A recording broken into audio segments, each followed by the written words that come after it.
Hello, everyone. This is Nicholas Peter Ugero. I have the pleasure and honor today of having on Odysseus Andrianos on my channel. How are you doing today, sir? Doing fantastic. It's a pleasure to be here. Yeah, pleasure. Thank you so much for coming on. It's like a year in the making. I'm glad we waited this long because I needed to get through your book. I'm very glad I was able to do that prior to this. So very excited for today. So for people that don't have the, aren't fortunate enough to know who you are currently, what would be a great introduction about yourself and what you're all about? So first off, I'd like to say all the work that I do is just for the betterment of humanity, to be in service to humanity and support people on their healing path. So long story short, I grew up in the film industry. My father was a very successful filmmaker in Hollywood. The cool thing about that is that at a very young age, I was exposed to world-class entrepreneurs, world-class healers, world-class coaches, because I was behind the scenes of Hollywood. And moving forwards, I just realized like I could be a coach for a living, and I was just sold as a teenager. And I got my degree in kinesiology from San Diego State University with an emphasis in nutrition and health.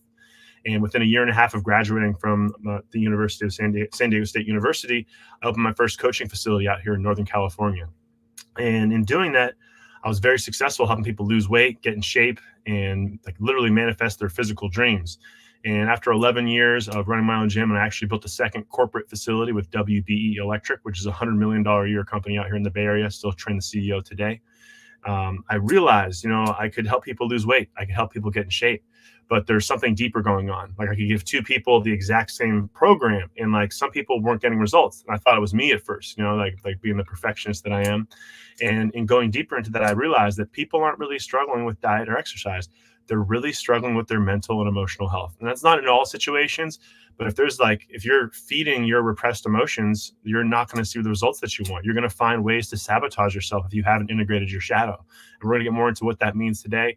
But basically what happened was when COVID hit, I had to close my gyms. I actually had a film studio I was running on the side. It was a nominated best small business in town. I had to shut down all of that. And I built a camper van, started travel all over the country. And I published my book, Shadow Awakening, last year. And I just finally, after years of creating tons of presentations, I already have over 40 presentations. I'm now on the verge of officially launching the Alchemy Healing Academy, which is essentially a school that teaches you how to heal yourself. We're overprescribing prescription drugs. Most doctors are not trauma informed. Not that they're all bad. And a lot of therapists, they're overwhelmed, and the cost of therapy is too high. So my vision is to build a tribe, to build a community, to get a whole range of people who are ready to do inner work, to come together, to tribe up and learn how to do these healing practices and apply them to their lives. For the last year, I've been getting certified as a quantum healer, learning from an Oriental medical doctor, and I've been getting trained by a Taoist shaman because I'm really into blending these Eastern principles of healing. So there's a lot more to it than that, but that was probably the quickest way I could explain it all. But I'm really just grateful. I love talking about this content. I love sharing this content. I mean, I gave a speech last weekend. It was just so inspirational to see all the smiles on these people's faces, because all I have to say is this: you have the power to heal yourself. And that's why we're having this conversation. Yeah, absolutely. Thank you very much for that. So to go right into it, I know we have I know that you've talked to me on the side, and you said that like after the book was released, you've learned a good amount since then. So going beyond just the book. Oh yeah, and before I even get into that, I just want to let people know that I do have a link to another interview that Odysseus did with this gentleman, Derek Bartolicelli, and I would want people to also watch that first, or watch that at any time. Watch that. This one's going to be kind of an extension of that. I'm not going to cover any of the same things. So there's a lot of valuable things within that interview. I just watched it last week. It's very, very good. So people, please check that out at any sort of time. That'd be great. And then just to get into... And check out Derek Bartolicelli. He's a buddy I went to high school and middle school with. We actually took French class back in the day. It was a lot of fun together. He actually has a great YouTube channel called Awaken Your Mind. So if you want to awaken your mind, go check it out. So there's a little plug for our buddy Derek, because he's doing some great work. Yeah, absolutely. So so outside of the book, I know that you've learned a good amount since then. What are some topics, books, etc., that you have gleaned wisdom from since you released the book? Yeah. So, I mean, as I mentioned when we were talking about my background, since I've released that book, it was about a year ago, I realized, it's great to have studied all as much as I have, and I have over 20,000 hours of experience coaching people. But, I really believe if you're going to be an authentic coach, if you're going to be an authentic mentor, then there comes a point where books don't cut it. You need to actually have somebody who's been in the practice for a while. So that's why I hired this Oriental medical doctor. I hired this Taoist shaman to help me to really dive deeper into this practice and have an authentic person showing me the path. And in doing so, when we really get into the depths of shadow work, I actually mentioned this a little bit at the end of my book because I added an extra section at the end, the bonus section. If you go deeper into the roots of shadow work and Jungian psychology, it really comes down to Taoist philosophy, ancient Chinese healing principles, Chinese medicine, if you go into the ancient roots. And essentially, when we talk about Taoism, the Tao is essentially living in harmony with nature. It relates a lot to natural law, and most people are living out of harmony with natural law. And the whole key here is to live in harmony with the Tao. If we were to take a look at, I just have my trusty little sticker here. We want to actually, most people, I would like to have the darkness facing down. Most people are living in this false light reality. They want to numb their pain. They want to run away from their pain. They want to make more money, buy more stuff, do more cocaine, have more sex, anything. Just like stay in the light, stay in the light, stay in the light. Everything's good. Everything's positive. Everything's great. Like even like the spiritual community, only focus on the good stuff. Don't look at the bad stuff. But in actuality, if we do not pay attention to the dark side, we deliver ourselves to the darkness, because we have to acknowledge that we all have a dark side. And essentially what's happening in the world today is we are actually being forced to face our darkness, which makes everything that's happening in the world right now beautiful. But that's why I'm doing this work that I'm doing, because we have to teach more people the tools, because within that darkness is the seed of light. And the masculine energy is the yang, which is the white, and the feminine energy is the darkness, the yin. And most people don't know how to navigate their darkness. They don't know how to navigate their feminine side. Another way of looking at this, and you mentioned me sharing books, this phenomenal book that the shaman who I've been working with, her name is Catherine Bird, actually, she recommended this book, The Five Spirits. And one of the things that it says that relates perfect to what I just said about masculine yang energy and feminine yin energy is understanding masculine energy is rising energy. And everyone loves masculine energy. Like, yeah, look at me, show off all your stuff. I'm ascending. But sorry, spiritual community, you can't ascend unless you're grounded. You have to actually embody the feminine. This is where a lot of men and women alike, we were never taught how to do this stuff. An embodiment of the feminine is actually facing the unconscious. And it goes really deep into that in this book. And it goes into the 5-element theory. And specifically, it's understanding flow state, or Wu Wei. And Wu Wei is the essence of living in harmony with the Tao. You realize that you are basically dancing with your reality. And most of our troubles and challenges that we have in life is resistance to our true nature. And when we live in harmony with nature, then things start to manifest with great ease. And I can share this from my own personal experience. Like my dream when I was in my teens was to open a gym. I eventually opened a gym. Then I opened a second gym with $100 million a year company. So you can't tell me that this manifestation stuff isn't real. It's just called different things in different cultures. But the key thing here is it doesn't matter how much you manifest. It really matters that you're in balance. Like even myself, what got me into shadow work is realizing my own imbalances and being really honest as a full-grown adult male and saying, wow, I'm really emotionally unintelligent. And being able to like face myself and have those brutal truths presented to me, like, wow, I don't know how to express my emotions. Wow, I don't know how to feel my emotions. And also, I don't know how to release my emotions. And this is the root cause of a lot of physiological and mental and emotional health problems, because we're not properly taught how to do these things in school.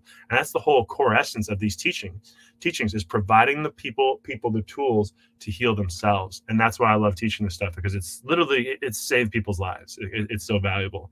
And let me share one other amazing book in terms of like the healing principles is The Emerald Tablet is a phenomenal book too. There's another one recommended to me by the shaman, Catherine Bird. And this goes like, you can see how many tabs I put in there. This book is filled with gold. Like I'm a super nerd. Like I'm actually took a break this last month because I've been doing more public speaking and building my online school, but I'm usually reading about 2 to 3 books a month. So it's like, I'm just fascinated by wisdom. I'm fascinated by psychology. And to be clear, psyche means soul. So psychology is literally just the study of the soul. And like we're facing a mental health crisis because people aren't embodying their soul. If we get down to like the basics of what Taoism is, it's soul embodiment. If your soul is embodied, you heal faster, you're happier, you're more in tune with your body and your mind and your spirit. And if you don't, you're going to be sick, you're going to struggle, you're going to suffer, and you'll project your shadow onto other people. And we'll talk more about that later. But that's essentially what this is all about. And as I've gone deeper and deeper, there's more layers to this. And just like working with the shadow, and I would say new level, new devil. You got to face those deeper, darker aspects of your own psyche. But when you do, your life becomes so much easier. And that's why, as I mentioned, I love teaching this stuff. It's so powerful. Yeah, and I'll put myself right on that chopping block right now. Like you gave me this, or I bought this book almost a year ago. I remember you reached out to me after I also interviewed Derek Bartoluccelli, and I was really happy about that. And I was like, oh man, you got a book. Yeah, it sounds great. So I bought it. I was just letting it sit on my desk for months and months and months and months. And I was hesitant to read it because I was scared. And I know that I'm not going to just blow up once I start like turning the pages, nothing's going to happen. I'm not going to get struck by lightning or anything like that. But it was just me being afraid of facing my shadow. And I'm still feeling that way. Like even right now, just thinking about it, like I'm getting a little nervous thinking about it and whatever. But I know that's going to happen. This book I just finished reading it finally. I did skip the questions. Me and him talked about that, but I'm going to be rereading it, doing all those with my journal and stuff like that. So I'm going to get a lot more insight, but just from reading it on my own, has been very, very valuable. Just consistently doing like the breath work, being a lot more forgiving with myself if I make a mistake, or if I break something or I spill something in the house, I'm not going to shame myself as much. If I do make some mistakes in terms of like some sort of addictions or with cannabis or whatnot, I've been a lot more, just gentle with myself and not trying to shame myself back into that lower space to where I just start the process all over again.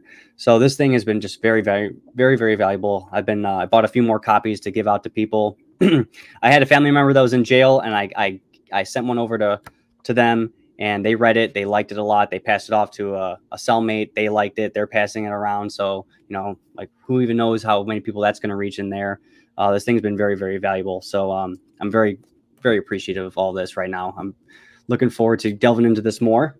So this is pretty good. So what was a big revelation you helped facilitate with somebody you coached or mentored, or if you prefer, the best testimonial that you've received? Yeah, I got a couple. I'll share a quick one. It was with my mother. It was probably my best experience. And this is back when I was more into just doing fitness and nutrition. And I helped my mother lose 60 pounds in 5 months. And that's probably the greatest thing I've ever done, just like be able to help your own mother like that. And a lot of it came down to like changing who she identified as. And the main thing about that, talking a little bit about diet, is we got her to cut sugar out of her life, because all change always happens at the identity level of our consciousness. And I helped my mother to change who she identified as, and she no longer needed sugar. And boom, she lost 60 pounds in 5 months. I mean, that's impressive, right? And so that was just really inspirational, and just like one of the greatest things that, like, I mean, I'm the reason why I got my mom's fat, because she had me as a baby, so it's like able to give back to her, help her lose weight. But it took her a couple of years to see the results I was giving so many other women. Like they were calling me the mommy whisperer years ago. I was helping so many mothers lose weight and get in shape and all that. But like the biggest shift for me as a coach, and as I mentioned, I started out as a very successful fitness and nutrition coach, and I could still be doing that today. But there's this years ago, it was probably like 5 or 6 years ago, I was coaching this mother, and I coached her for like 2 years, and she felt very comfortable and safe with me. And she had a daughter who was on suicide watch. And I was like, well, I'm building this shadow work program. Like, let me test it out. I'd love to just share it with your daughter. Didn't charge her anything. And I put her daughter through it, and she'd been going to therapists, and she'd been taking prescription drugs, and she was just, nothing was working. And she went through my beginner program. It's changed a lot since then. This is like my beginner, like my rookie version of this course. And the main thing is just like, I was really there for her. And I shared these beautiful tools that I've learned over these years of coaching. Like I said, it's gotten a lot better since then. But 2 months later, I got this text from this little 16-year-old girl, and she said that she was still alive today because of me. And like that, I still get teary-eyed thinking about that. It just makes me realize how powerful, like, just sharing each person that I touch with this wisdom, like, you have the power to heal other people in your family, like straight up, like it's like, I don't know if I'm ready for shadow work, but like, and if you're not, no judgment, that's okay. But when you are, and you actually do this work, you're not just going to heal yourself. You're going to heal all the people around you. That's why I'm so dedicated. I'm so confident. I feel so empowered to teach this wisdom to other people, because we are literally saving lives. We have the tools to heal ourselves. We just live in a society that is hyper capitalistic. Not that I'm completely against capitalism, but a tree is more valuable dead. A whale is more valuable dead. You are more valuable sick. And that's the mental illness of our society. We have the powers that be that do not want you to wake up. They do not want you connected to your soul. They want you unconscious, asleep, staring at titties and fast cars and alcohol and numbing your soul. And that's what this is all about, is about embodying the soul, as I mentioned before. And the people that rule the world, they don't want you to feel love. They want you living in fear state. That's what we've been facing the last few years. And being in fear state is highly addicting, elevated cortisol levels, And so coming back to your question and whatnot, and just being able to see the impact I've made in people's lives. It's just like, it really touches my heart, like that teenage girl, or like seeing my mom change her story around her identity. Or one other great story is that I actually spoke about this in a speech I gave over the weekend. There's this lady who had a master's degree in nursing, and I coached her, and she was going through a rough time. She went through my full 8-week shadow work video course program, which is available on my website right now. And she went through it, and she said that she realized how much she was projecting her own shadow onto her husband. And in going through that process of understanding the shadow, she was able to face her shadow. And it's basically facing her dark side. And in doing that, she stopped projecting her shadow onto her husband. And in doing that work, this is the real gold of shadow work. She realized where her husband was projecting his shadow onto her, and it didn't trigger her because she had done her inner work. Now, I'm making this sound like it's so simple, because it does take work. This is like some of the most beautiful work you could ever do. And it's not easy, but it does get easier. I always say the path is the medicine. But after going through my program, and a couple months later, this lady, she emailed me and she told me, like, you saved my marriage. And a lot of it comes down to our communication. And as I mentioned before, all change occurs at the identity level of our consciousness. So like just some beginning principles of shadow work, if you are suffering subconsciously of a belief of, I'm not worthy of love, I'm not good enough, my feelings aren't valid, you're really going to struggle in life. And like one of the first steps to shadow work, which I'm sure we're going to go into more, is identifying those inner voices, those inner demons that limit us in every aspect of our life. Because the key thing is here, once you face those aspects of yourself and reintegrate them into your psyche, that's when the shackles come off from your past, the stories and the wounds and everything that's been holding you back, maybe since you were a little child, or even going back to like your great grandparents passed the story down from generation to generation to you, and boom, you break those chains and you set your entire family tree free, right? And that is like, it's priceless. It's priceless. Like, how much does it cost to do shadow work coaching? It doesn't matter. It's priceless. Actually dive in and do that. My book's only $15 online. So go out and pick up a copy and start your journey. And I'd love to hear from you, Nicholas. Like, what was your favorite part about reading the book? That is a great question. So I couldn't remember where I put those tabs, like the similar tabs that you have for that other book.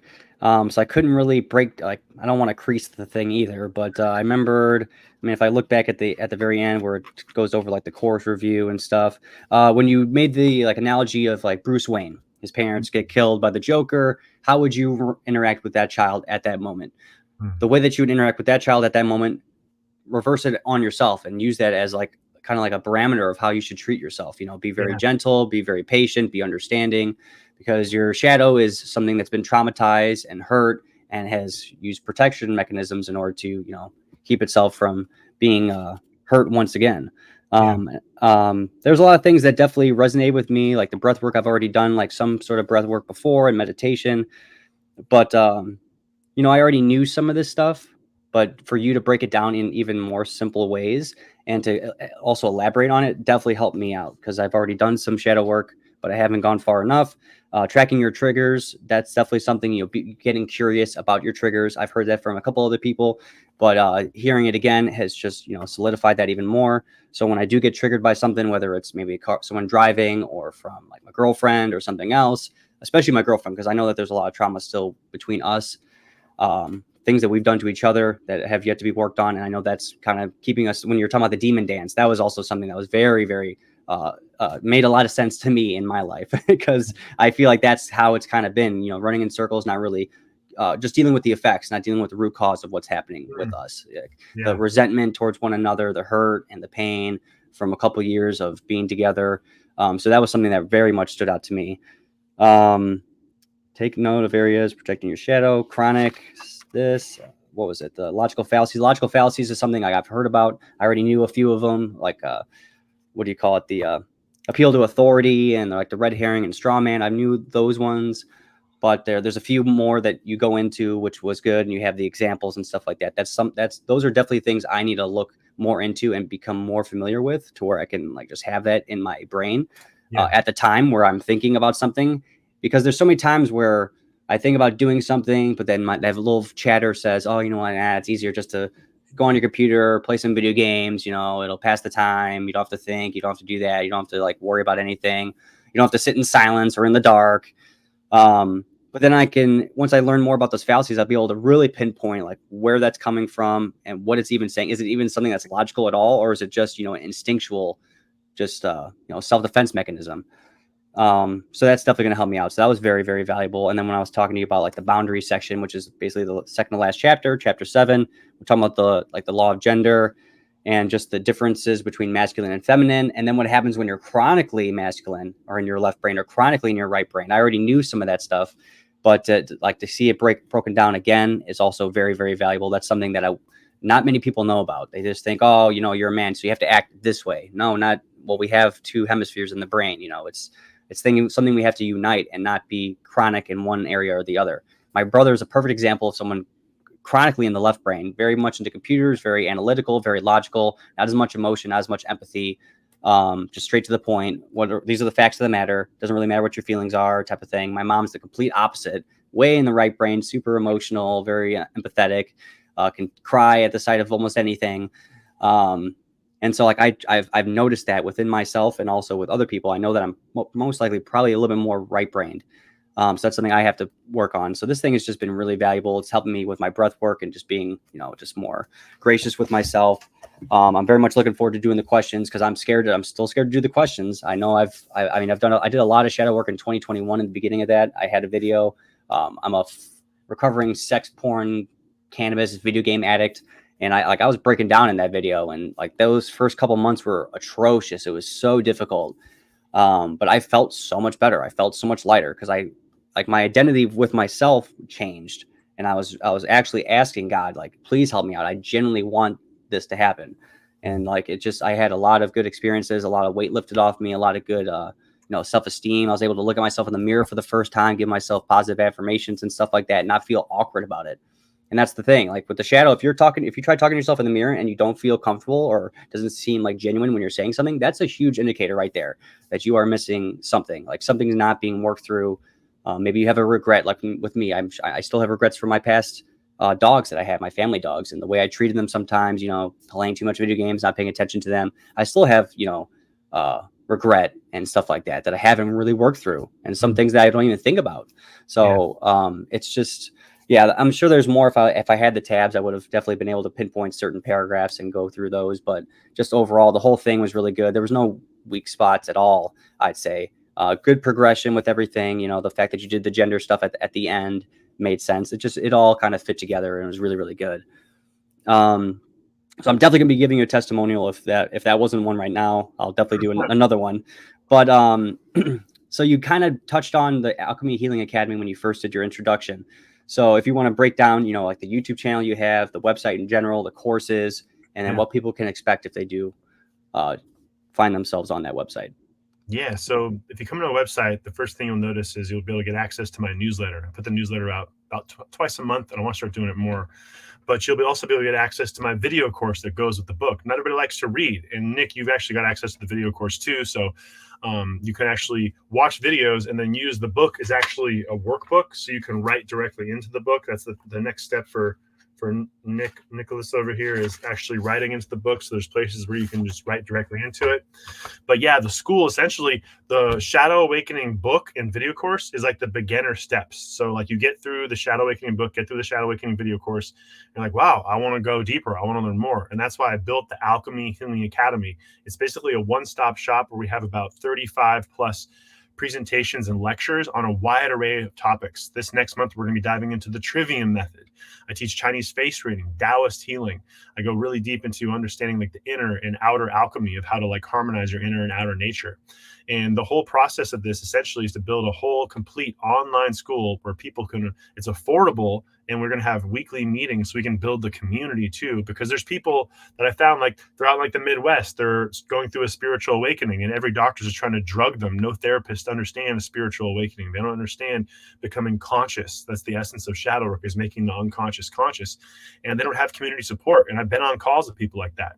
And so the vision with this group is to build a tribe and a community and create support so we can get on these calls once a week and we can support more people with their awakening journey. And when I say awakening journey, it's really about enlightenment. And when I say enlightenment, that's essentially what shadow work is. It's like you're carrying all this baggage from your past and then you finally let it go. And that's the essence of enlightenment. And enlightenment, it's the internal light of the inner mind, meant coming from the Greek word mentis, meaning mind. So you have a lighter mind, right? So that's the core of doing shadow work, because you're actually integrating that darkness and light. Pulling out my trusty sticker here, you are basically walking the middle way path, the Buddhist philosophy of the middle way path. And that's the core essence of doing this work, is being able to navigate the darkness and light in your own reality, because it essentially comes down to transcending duality. You're recognizing the darkness and light within yourself and the darkness and light in your external world. It doesn't take you off your path. You're able to kind of balance yourself like you're riding a bike, essentially. And that is what makes it so much easier for you to be successful in your day-to-day life.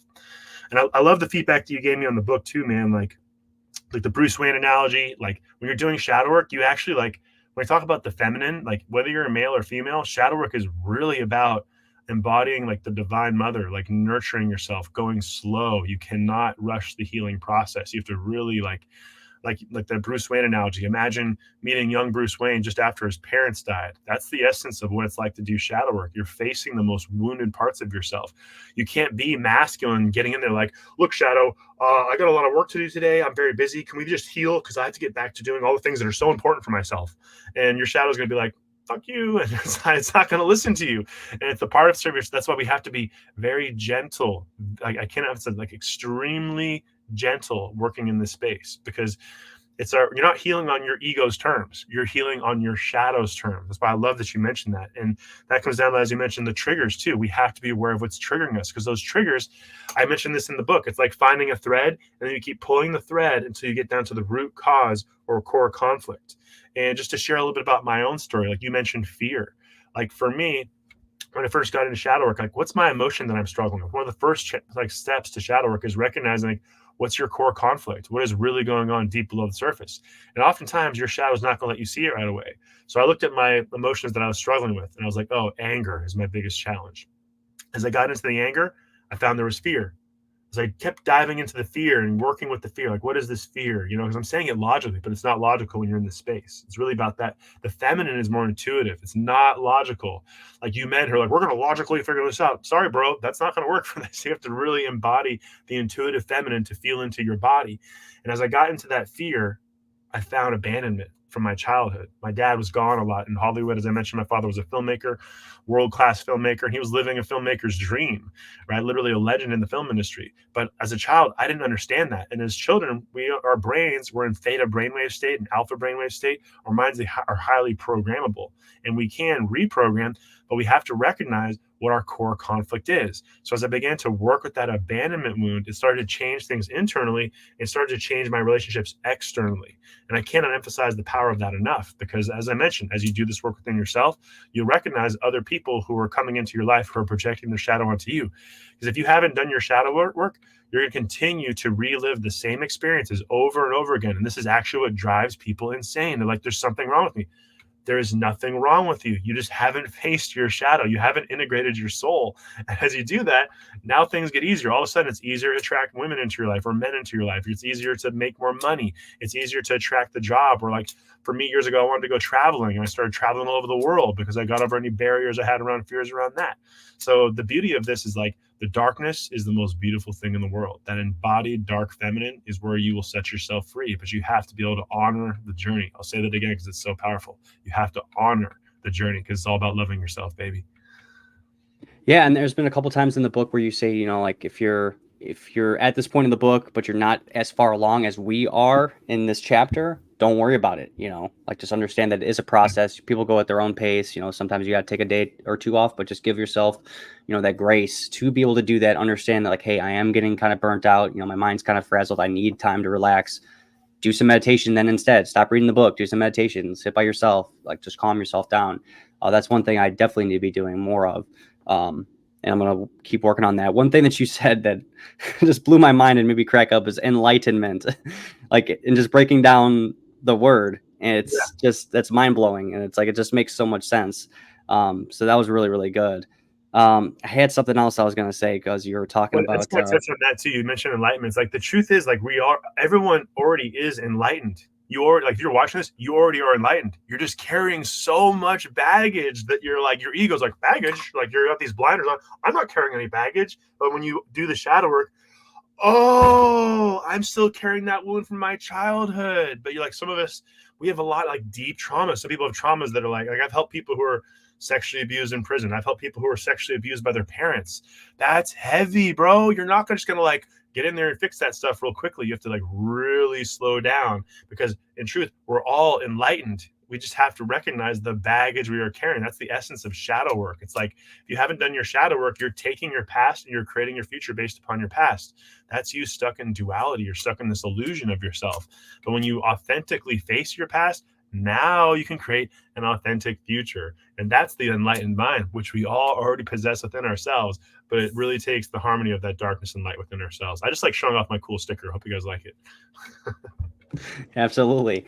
Yeah, one thing now I remember what you were saying and what I wanted to mention when you're talking about being able to see other people's, shadows and seeing how they might be, pushing that onto us, or, projecting that onto us. Back in 2021, when I started going through a couple weeks of, cutting out the porn and video games and cannabis and all that stuff, I did a video and I even said like how I feel a lot better. I feel a lot stronger. I'm not wasting my essence all the time, multiple times a day. I'm holding it in. I already felt a huge bump in strength from that. A lot more vitality in my own eyes. It was really weird to go through that process. My eyes looked completely different. I actually felt like I had life again. Yeah. And, but yeah, I even mentioned how I was able to notice how certain people that I didn't think were really toxic, I thought it was just me. It ended up being, no, I could clearly see like a lot of toxicity from them and a lot of their shadows. Yeah. So, that's definitely something that you can, pick up on. And then when you're, God, I just had it when you're talking about the book. I can't remember what it was. Well, let me touch on this. I love that you mentioned the eyes, because before we started the recording, we were talking a little bit about the three Dantians. And like that to me, like I mentioned that at the end of my book a little bit, the three Dantians. And that's a huge thing that people in the West don't understand. And so for those of you that don't know what the three Dantians are, it's essentially your Jing. It's like the Jing is essentially like right here. It's like your belly. It's like your Jing, your Qi, which is your heart. And then your Shen is your third eye. And when you mention the eyes, you can see the Shen. The Shen is the fire. You can see it in people's eyes, or you can see it's not there. Like, you ever been with one of your homies when they're on a lot of drugs or they drank a lot? Like the Shen, the spirit, the inner spirit is not present, right? I'm sure many of you guys have seen that. I've seen it in myself sometimes where I was on too many drugs back in the day. And so the whole goal here is to create harmony with the lower Dantian, which is the Jing. It's our sexual life force energy. And it actually has a lot to do with the feminine, because the feminine is the descending energy, and the heart is like the center ground, and the Shen is the masculine rising energy. And if you're really deficient and you're not taking good care of yourself, you'll see people's eyes. You'll see like their eyes will be off because the Shen is not present. And a big part of this is connecting with your higher self. And when we talk about, as I mentioned, like this book, The Five Spirits, right? Essentially in this book, it breaks down the psychology. It's a pretty thick book.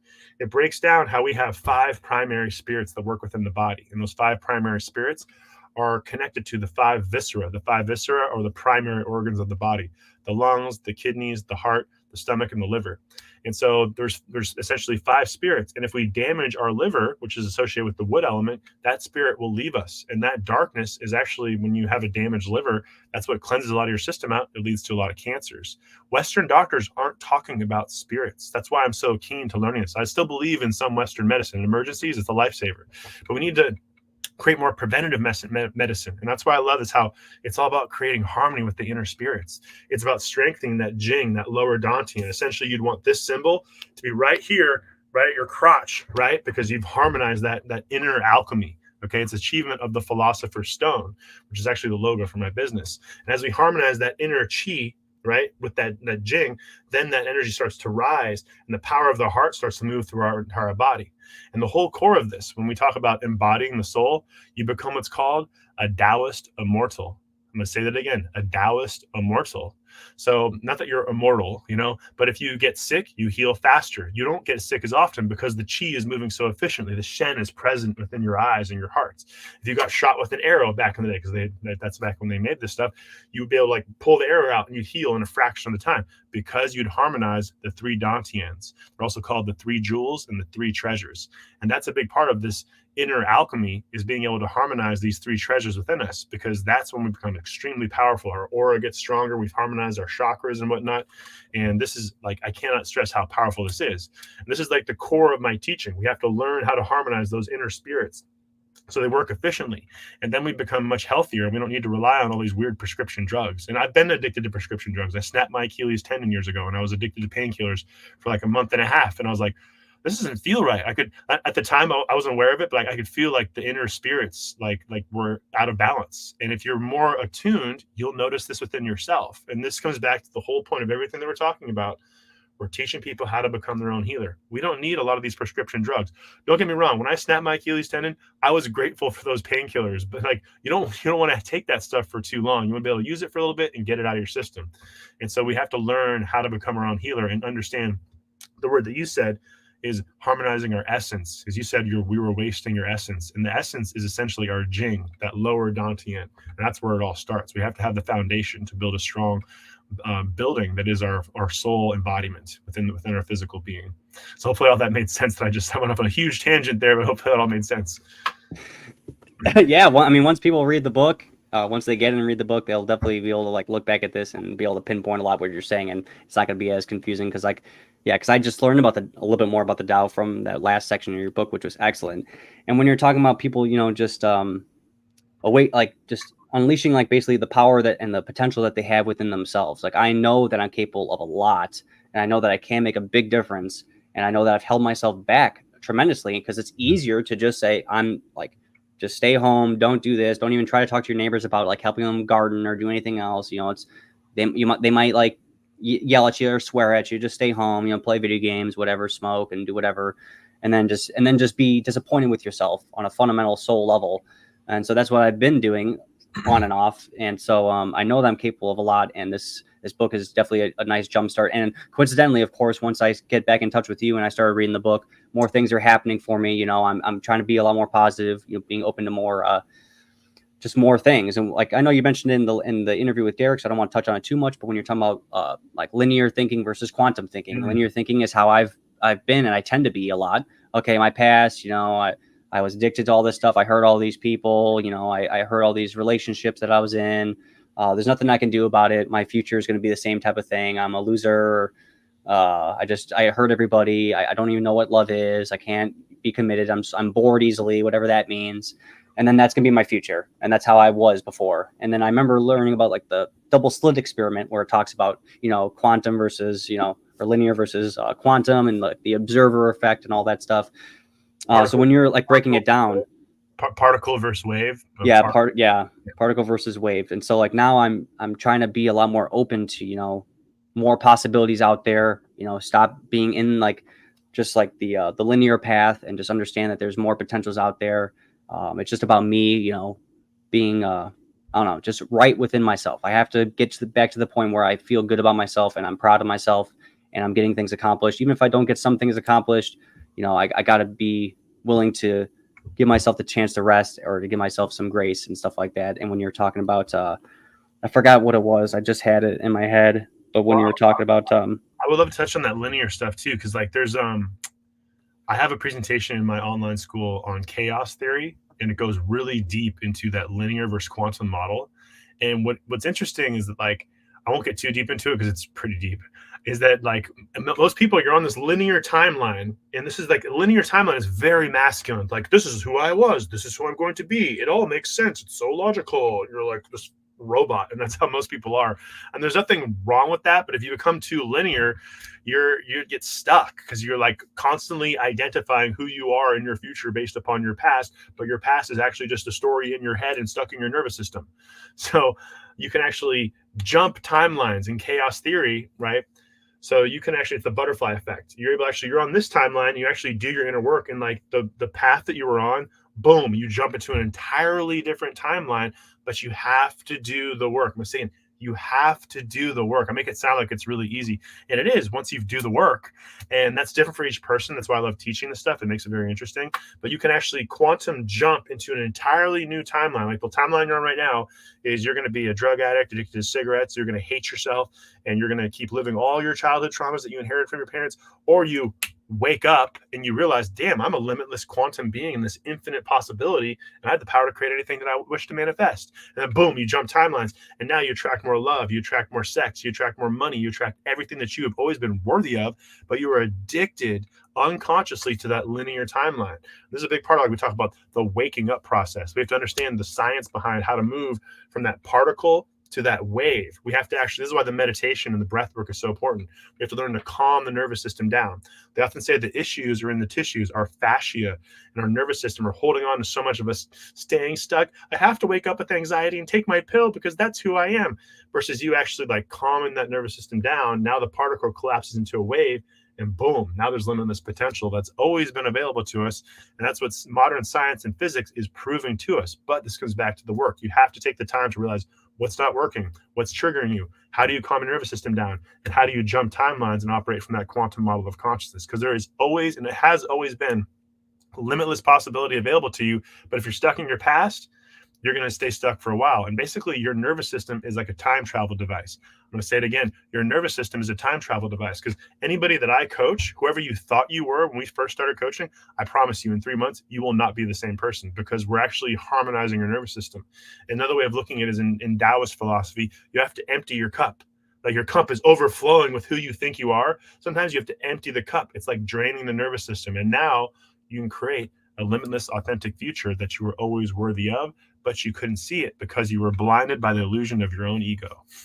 So I'm like making it sound like really simple. And to me, it is. I've been teaching this stuff for a long time. But some of you guys watching this, you're so addicted to who you think you are. And that's where a lot of the anxiety is being created, because anxiety isn't bad. Depression isn't bad. Identifying with depression and anxiety, terrible. You're creating a living hell for yourself. So just some little points that you made me think of. So thank you for sharing, for triggering. You triggered me, Nicholas. Thank you. Yes, absolutely.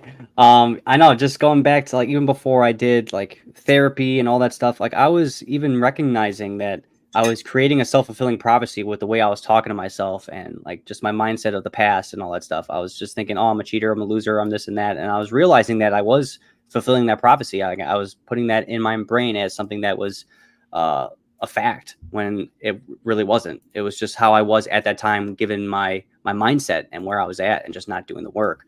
And then just like I've one thing I noticed when I was doing my shadow work also in 2021 was I was seeing 1111 a lot. I was seeing 1234 a lot. I was seeing all these numbers consistently, and I was just getting a lot of positive things opened up to me, a lot of positive people, all these things.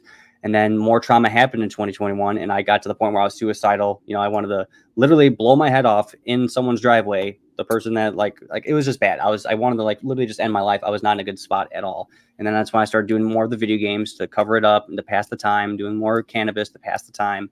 Yeah. And just being so like just completely afraid of just looking at any of that stuff, because I literally got PTSD from like the whole incident. It was just really bad. I was getting flashbacks. I would just get right into that fight or flight mode. It was like it just happened right then and there, and I was just constantly stuck in that. And so like I had a couple interviews with this one couple, Danny and Vanessa, and he even said that I'm probably like, it seems like I'm addicted to that stuff. And I was like, oh, like he's wrong.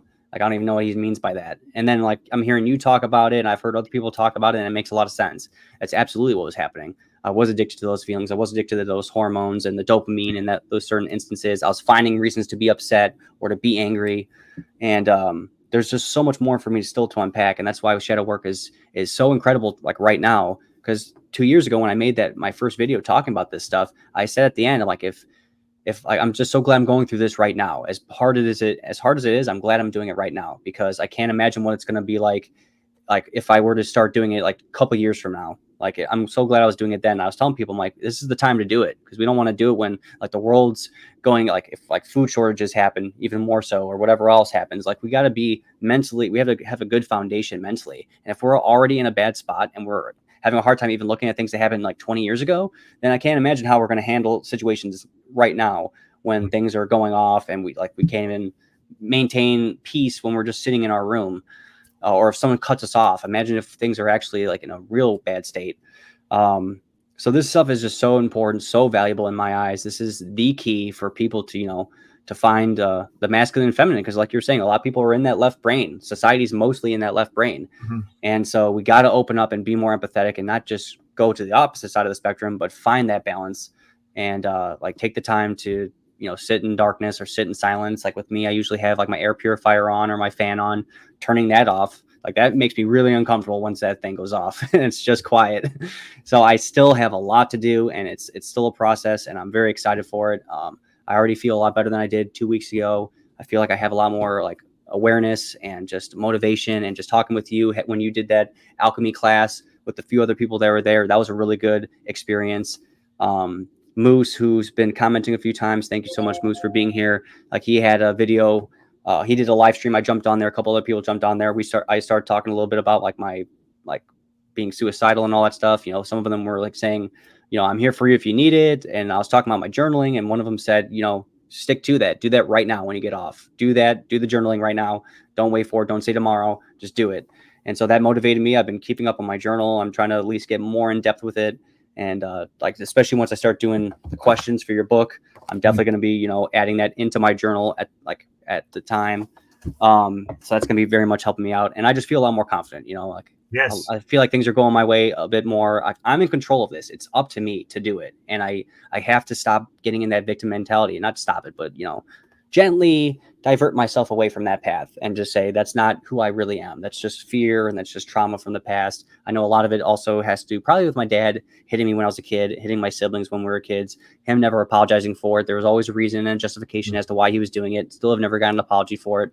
So it's just something that like I have to forgive him for so that I can be released. And so I'm not holding on to that and having resentment and all that stuff. I got to let that go from myself, because he's not going to be here forever. And what am I going to do? Wait for him to apologize when he's gone? No, it's not going to happen. So I got to figure it out myself and get that out of the way and just release all this, stuff. I have so much pent up like anxiety and anger and just like rage, like you've talked about.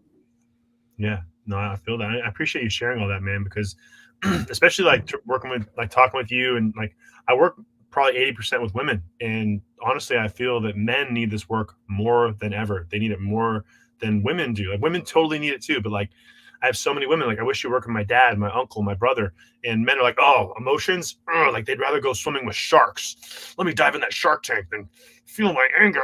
It's like you'd rather swim with sharks than face your anger. Like that's like, I'm joking, but like that's the truth. Most men would rather like jump into a pit of snarling, hungry tigers than face an emotion. And like that's because our society has created a system where men don't feel, and it's killing us. I believe it's the root cause of heart disease. It's the root cause of cancer.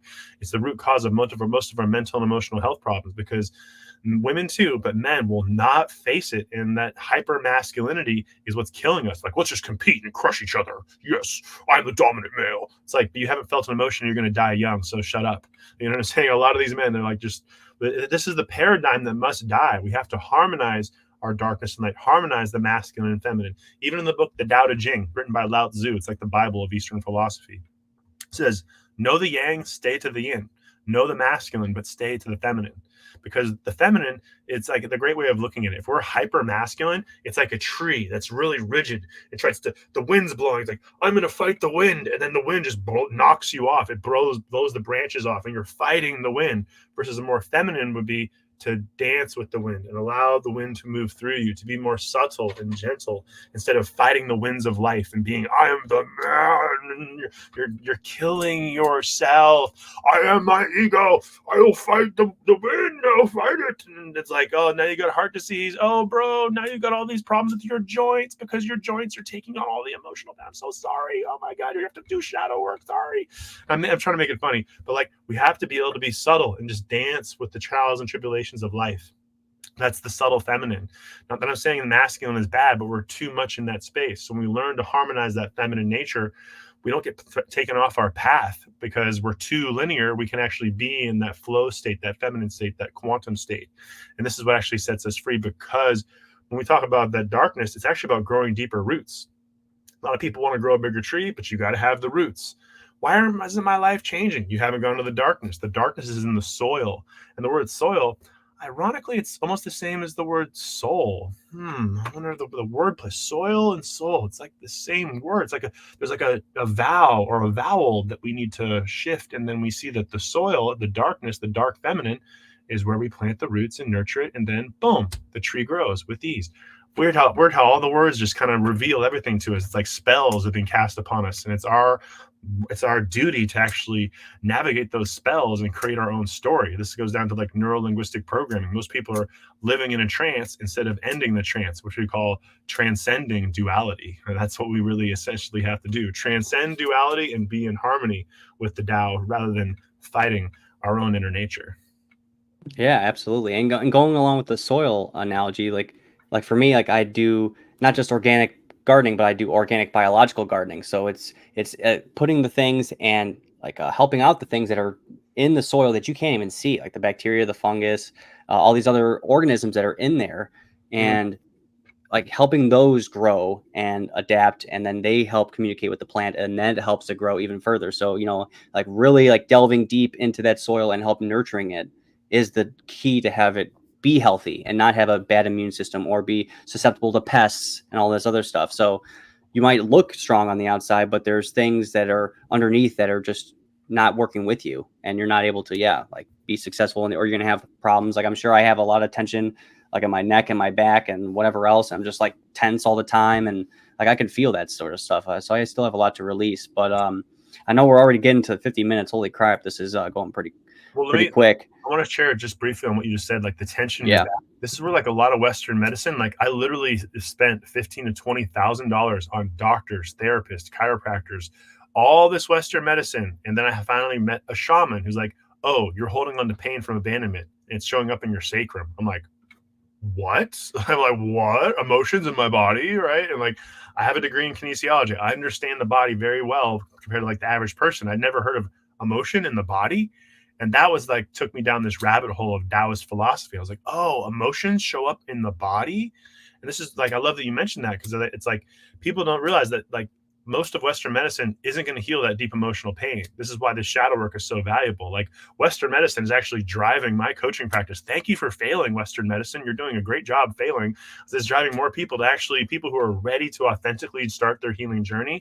It's making all the stuff that I'm teaching that much more valuable. But I had to go through that dark phase where, like I said, $15,000, $20,000. And like some things would work a little bit, but it wasn't until like I started getting into quantum healing, which I'm also a certified quantum healer, where I started realizing, oh, there's an energetic way to move energy through my body rather than being stuck. And that was a massive shift in my capacity to learn to become my own healer. And now I'm just teaching everybody else with helping me on my journey. So thank you for triggering me once again to share that. Yeah, absolutely. I haven't done an interview in so long. I keep forgetting to extend it out when I'm talking. So I've just been the small little square the whole time. But yeah, to go along with that, I know when, like in your book, you mentioned it a lot, like 3 very solid ways of, working with the shadow, which is journaling. That's something I've personally done, like 2019 to 2021, breath work, which is what I've used as well in meditation. What are some other key tactics to help someone familiarize themselves with one shadow? So this is an advanced exercise. This is something that I would not recommend doing unless you hired a coach or a shaman or someone to guide you. This is an exercise that I did. It's based on ancient Toltec healing principles. And I did this years ago. It was a massive part of my healing journey. And because you mentioned the mirror earlier, not being able to see yourself in the mirror. And so this is a book. I'm blanking on the name of the book that I got it from. But I did this. I took 36 days for about 30 to 45 minutes a day. I would sit in front of a mirror, meditating, staring into the mirror while wearing a mask. And while wearing that mask, I would talk about all of my trauma, my generational trauma. And I'm staring into the mirror while wearing a mask, talking about all of my wounds. And the reason why you do it is you do it for 36 days, 30 to 45 minutes. Like I said, do not do this unless you have serious support, or if you're more advanced on your healing journey, shadow work journey. What happens is, because you're talking about all of your traumas while wearing a mask, your unconscious mind begins to disassociate your face with those wounds. And I did it for 36. I missed one day on the 36 days. It was 4th of July, and I went out. It was like a couple of years ago, but I was like almost perfect. And going through that process, like you just get, it's like I say shadow work is kind of like wiping your ass, but it's like internal, like deep, you're like getting all of the shit out of your brain. Like finally, like a lot of people walk around, their lives are shitty. And it's just like, yes, you're like the shitty because you're carrying all this crap. And then shadow work, like you finally like pull out this big wad of toilet paper and you cleaned all the crap out of your head and your heart and your soul. And then you're like, flush it down the toilet and you're like, I'm seeing reality for the first time. And like, that's the best way of it. Like, you got to use all these analogies because it's not logical when you get into that space. And you feel so much immense freedom. And when I say you're wiping all the crap, essentially you're taking that crap. Crap is beautiful fertilizer. We often say in the coaching industry, your mess becomes your message. So I've gone through a lot of this. I'm still going through my healing process and teaching what I learned. But I'm sharing with a lot of people in my journey what got me to this space today, where I was able to heal my generational pain, forgive the people who hurt me, forgive my great grandfather who may have done some stuff, right? So being able to navigate those things and being able to forgive them, because ultimately it comes down to forgiving yourself. Because oftentimes, especially very empathic people, we're holding on to so much energy, like just like you mentioned, Nicholas, with like stuff with your family. You can forgive other people, but ultimately it always comes down to forgiving yourself. And that was massive. And that comes back to the enlightenment piece. Your mind and your body, your heart and your soul are lighter because you're no longer carrying those traumas and those wounds from the past. And it's like a time machine. You can finally jump timelines and begin manifesting your dreams like a wizard. Yeah, absolutely. And especially if you can, like, if there are certain people maybe in your family or friends or something like that that for sure are not just gonna like judge you or anything like that, someone that's like literally understanding, you can trust them in that sense. If there are some things that you have held on deep inside, there's things that I've held on. I didn't feel like I was ever going to tell anybody ever in my life. I mentioned this during the alchemy presentation that you did, but my mom, I told her some of my dark secrets, and for the first time ever, and I wasn't shunned. I wasn't like removed from her house that I was living in at the time. None of that stuff happened that I was fearful of, and a huge weight just lifted off of me. Like I just felt so much lighter. I felt kind of like more so accepted and more so understood. I didn't feel like I had to play like an act or do anything like that. And then just in general, just being more honest with the people around me, and just being more honest with myself, and just being more consistent with myself, doing the things that are actually fulfilling for me, whether it's creating content or reading or fitness or just like being around like my mom's pets or my mom or my family, anything like that. Like I just felt a lot more at ease. I didn't feel constantly anxious about something because I knew something, like either consciously, subconsciously, unconsciously, something was not being said or spoken about or felt. And there was always that constant tension. And I just felt a lot lighter at that point in my life. And if I just continued on with it at that time, things would have obviously improved. I did backpedal a ton, but I'm trying to get those wheels back in motion, and I feel a lot more confident about that. So I'm so grateful that we connected a year ago, and just everything that's going on recently. It's been very, very inspiring for me. And I can't wait for people to, watch this at whatever time they end up watching it. And please watch that other interview that he did. Extremely valuable. Great hour and 22 minutes worth of your time. Excellent like beginning to end. A lot of great information, a lot of good, points of reference and ways to look at things. Definitely recommend that. So for you, Odysseus, what are some key daily practices that you personally do to help you stay organized, focused, and driven? So I'd say first off is grounding myself, is really like getting my body connected to the earth, spending some time in nature, getting my feet on the earth, getting some fresh air, getting some time in the sun. I live out here in California, so we have pretty good weather. So just really taking the time to ground myself. Grounding is arguably the most important first step to your ascension path, is you have to ground yourself, right? And then coming back to like the breath work, I do a practice called central channel breathing. And I'm basically breathing through the central channel of my body, grounding myself and connecting to my higher self, grounding myself and connecting to my higher self. If you want more information about that, you can go to my YouTube channel or my website. I'm going to be posting more videos around that because that's a basic fundamental practice. And then just meditation, connecting with my inner spirits, as I mentioned, is like really calming my body down. In Taoist philosophy, they talk about how most people, their chi, the yang energy is rising and the yin energy is descending. So most of us, our chi is up in our heads, like thinking about how many emails we sent. Did I call my friend back? Like what's on TV later? Should I respond to that Twitter message? So the key thing is to allow. I'm going to say it again. Allow, because if you force it, that's masculine energy. You have to allow the chi to drop out of your head and allow the chi to just drop into the body. And then all of a sudden, the body's healing itself.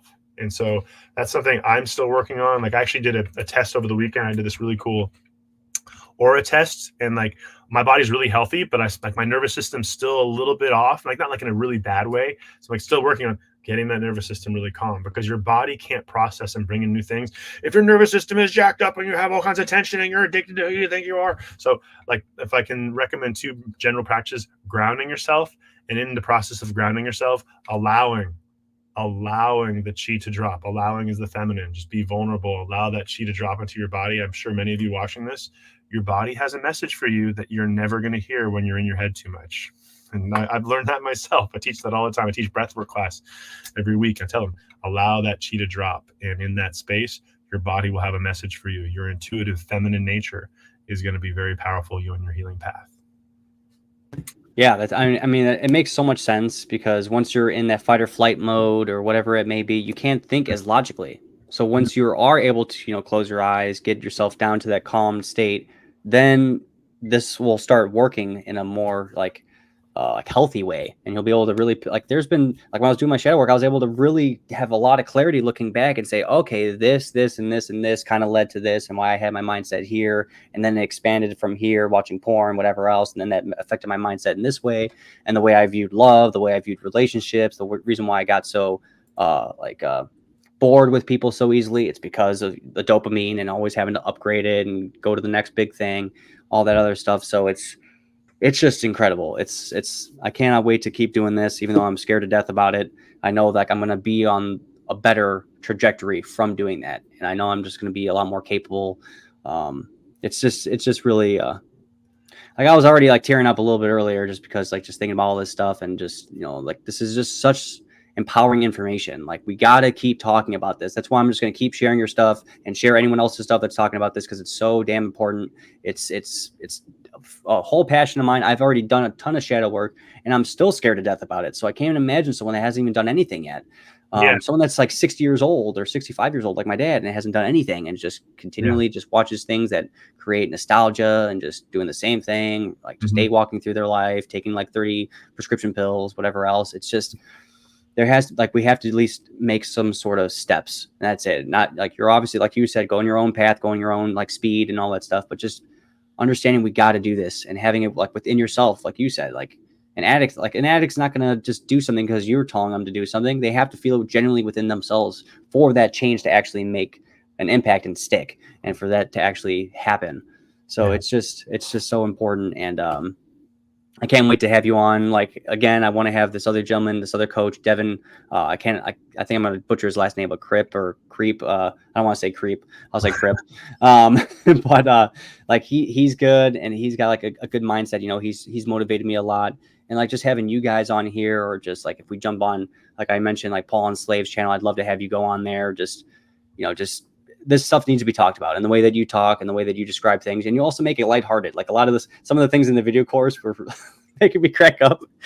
Like, when you're talking about good or bad, and like, there's a couple of times where I'm just like dying. And like, you like the way you're presented, it's not as serious. It's not really dry. It's, you're funny, you're witty, and like, you're good at acting and playing the role in the moment. And so it's like the way you present it too, it just makes it also a lot easier, I'd say, for a lot of people, and not as intimidating. So I know we kind of touched on this, like, beyond the book and stuff, but what are some resources, books, videos that you would recommend outside of your own personal work? I know that you have a little section at the end of your book that has some like recommended books and resources. Anything else that might stand out to you? Because I know you already mentioned 2 of the books, but anything that comes to mind? Well, I have just too many books around me, but if you get into my online school, I actually have a presentation that goes over The Body Keeps the Score. I can't recommend this book enough. Like, if you don't want to read the book, join my online school, and you can get access to a presentation of me teaching this. This really goes into breaking down how trauma affects people. A lot of my work is based upon Dr. Joe Dispenza's work, Becoming Supernatural, Learning to Become Your Own Healer. Another great one, if you want to really get into understanding neuro-linguistic programming, I recommended this book to somebody earlier today. I have a presentation that goes really deep into this book as well. Transformational NLP, neuro-linguistic programming. So a lot of people, when I'm coaching them, I'm using what's called neuro-linguistic programming. I'm listening. When I say I'm listening, like, we're talking about an elite level of listening. My father's a 10-time nominee for Best Sound Mixer. So when I say I'm listening to you, we're talking like, I'm not listening to you. I'm listening to your rate, your pitch, your tone, your inflection, the power words that describe your reality. And that neuro-linguistically shows me your inner program. This is why, as a coach, applying this wide array of tools allows me to help you create access points to your own healing journey too. That's why I built the school. I want to make it affordable for anybody to get access to all this content. Like I said, some of these books, I already have presentations teaching them, so you don't have to go and read the whole book. I pluck all the gold nuggets and I present it to you very easily. Let me see if I got one more here for you. This is a pretty deep one. You want to get into the depths of shadow work? The Wetiko virus, the psychospiritual mind virus. I have a presentation on this book too. Essentially what I've done with my online school, I go out, take these amazing books, just go in and find all the gold, and I turn it into a presentation so you can understand how the Wetiko virus could be affecting people that you know. And it goes really deep into shadow work, Taoist philosophy, and just different healing tools to understand how the psychology works. So those are just a few examples. I'll literally bore you to death with the number of books I have sitting right here in front of me. But I mean, I'm a super nerd, and I really feel like the more that we can share these tools with people, the more we can heal the planet. And that's what it's all about, baby. Absolutely, absolutely. And I'm really disappointed. I was hoping that somebody was going to be posting a question, or someone was going to jump on the stream and, you know, talk on the like a webcam and ask a question, but I guess not. Not a problem. There's always another time. I'm going to stay positive about it. Not a problem at all. But yeah, if you just want to stay on the line just a little bit once we get off, just we can just talk for a little bit, I would really appreciate that. And thank you so much, Odysseus, for coming on. It's a year in the making. I'm so glad we waited this long, because I needed to get a lot more things done here and in here, and I'm in a much better spot. I'm so glad we were able to do this at this time. So thank you so much for coming on. It really does mean a lot to me, and I can't wait to, you know, help you out further along with everything that's going on, and just be a part of like your process and your journey, and like help motivate people, and, you know, be someone that could also teach this to other people, because I know that I'm fully capable of communicating well. I got a good charisma. I got, you know, the right mindset in a sense. You know, I try to be respectful to people, all that stuff, and just be compassionate. A lot more to work on, but I know I can get there, and I just want to make a difference, you know, community wise, and that's what we can do, you know, our own little bubble, and to kind of expand that out. You know, it's going to be like, it's going to be intoxicating. People are going to want to feel like this, and we're going to like exemplify that. People are literally dying because they haven't faced their inner world. No, if you don't face your inner world, it's going to manifest as disease within the body. So that's why we got to keep just gently pounding that drum. You know, keep wake up, people. It's time to do your healing work. It's time to get off prescription drugs. It's time to start facing the true self. And as we keep beating that drum, more and more people will be drawn to it. You know, be on fire with enthusiasm, and people will come from miles around to watch you burn. And that's what it's all about. Yes, absolutely. All right, everybody. Thank you so much for watching, and have a great day. Toodaloo.